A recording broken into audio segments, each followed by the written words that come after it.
This is the cherry tree. Got the blueberry right here. I just real quick went ahead and just did the same thing on that previous peach tree in the previous video, and just cut it. Just barely cut the tips back. It had a little bit of, looked like maybe some deer munching too on it. Just clip them to back to a healthy bud, and yep, got that all looking healthy, ready to go. I've learned that, you know, you can cut most of the things back as long as they really haven't started putting out too much growth. You can see the buds starting to swell here on the blueberries. Those little pink things right there. Hard to get to focus. You can kind of see it right there. They're coming out, and they look really good and healthy. So as long as you can get it before they really start growing, it'll hopefully won't affect them too much with the growth this season. If you cut them after they've grown about 2 inches or so, then it can really affect their growth for the current year most of the time, at least from my experience. So cherry tree looks really healthy. Got some buds that are swelling up, look really good. We'll see how that one does. And so this is the area that I was looking at for the pool I had talked about last week. And what this is right here is that is actually the outline of what at first you can see I started right here, and I was like, oh, you know what, it's really wet here too, might as well include this section. So so yeah, it's another almost Valentine's Day heart, except because it'll be going this way, kind of like a heart shape, but it'll have like I'm thinking about doing like a more wider circle area right there, but kind of looks like a heart too over here.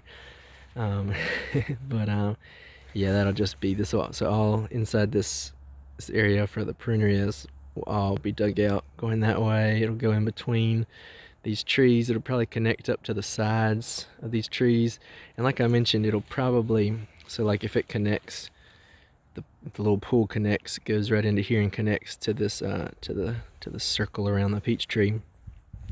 I'll probably, so like they would flow into each other, or you know, if rain's coming from this way, it would, just leaving it like this, it would just flow directly into the pool and they'd all be connected.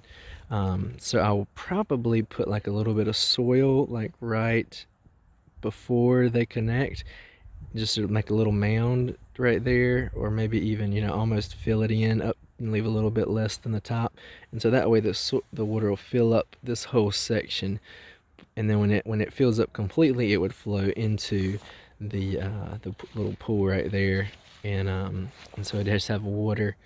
The pool would be up against the side of the mound, and have that kind of going in this whole section. I'm probably going to take out that little apple tree right there, and I probably need to go ahead and do that so before it starts blooming. So yes, this will be probably one of the bigger pools right here. Started off kind of thinking small, and then almost doubled it by extending over that side, or at least maybe like a third, adding in this little area right here up top there. So so this one may be the deepest, and I think I can get some pretty good depth on this one with having a little bit more room. So that should be interesting to see. It's a really good wet spot here because it's kind of like a you can't really see it, but it's kind of like a little like dip down in the land right here. So like instead of just flowing straight through easily, it kind of, all the water kind of, even from like way over there all the way back behind me to where the other pool is, it kind of starts to dry up around that area. It's a little drier heading more that way, but from here over is very wet, just because all the water kind of settles right here. So having the water congregate in these areas too, hopefully, and using that soil to put up more around these plants, should help both keep the water here, but also create areas for the plants to have more soil around them and be well draining. So that should be interesting. This one probably isn't of utmost importance right now for me to dig out, so I may dig out kind of like a first level just to get or maybe just the outline of it, just to get the shape laid out right now. And that's another thing I found. Creating these features, these pools is a great time of the year to do that, because, or at least lay out where you're gonna dig, because the water table is usually at the highest right now, but with the cold weather and more shady days and a lot of rain during this time of year, the water level will be at the highest in the ground that it will be all year. So you can kind of pick out the areas that are the most naturally wet, and so because you'll let's walk over here. You can hear it's really wet right here. Sounds like I'm sloshing through like a puddle, and it's pretty much pulled up on the surface. So yeah, like you can kind of see these wet areas and use that to create pools in those areas, or at least that's what I'm gonna try. And it sounds like it'll work to me. So I like to do the same back there throughout the food forest, and have a lot of little pools that all flow into each other and mix around the nutrients and water and all that good stuff. There's a little blueberry over beside this other cherry tree.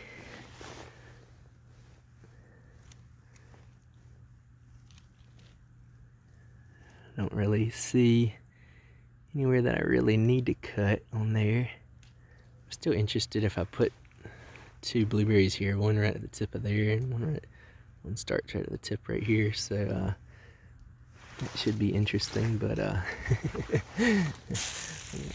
think it does like to, because they kind of look like they join up in the middle there, but not that that's really important. But I'm just trying to remember if I did that, why I did that, or I may have forgotten and just put them there.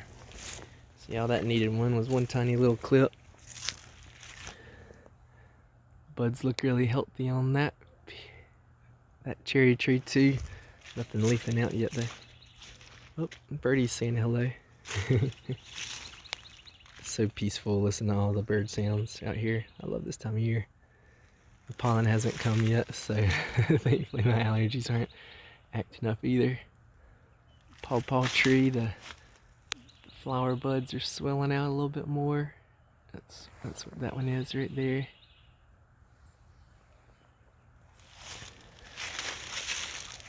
I'll probably move these service berries today. I've kept they hadn't really budded out. Looks like the tip one is starting to show just a tiny bit of leaf break. So I'm probably gonna move. I can't decide to just let them have another year here. I think they've been here 2 years now with nothing much. Oh, there's little praying mantis eggs right there on the fencing. It's interesting. This one hadn't broken out yet. Any leaves? So I may do one. I may move this one and leave the other one. I don't know. That'd be kind of interesting to see in full sun versus this one they get kind of almost half a day of sun right here. So not a horribly low amount, maybe less than that between the trees. Come up. Yeah, it's probably less than that. Probably more like a third of the day of sun, but I would have thought they would have liked that, but this is the little area I had mentioned. I had started another pool right here, but decided to leave that one be at the moment as well. I'm kind of thinking the shape of this one, going by the tip, coming right along there, kind of connecting, kind of like a squeezed out ovalish shape.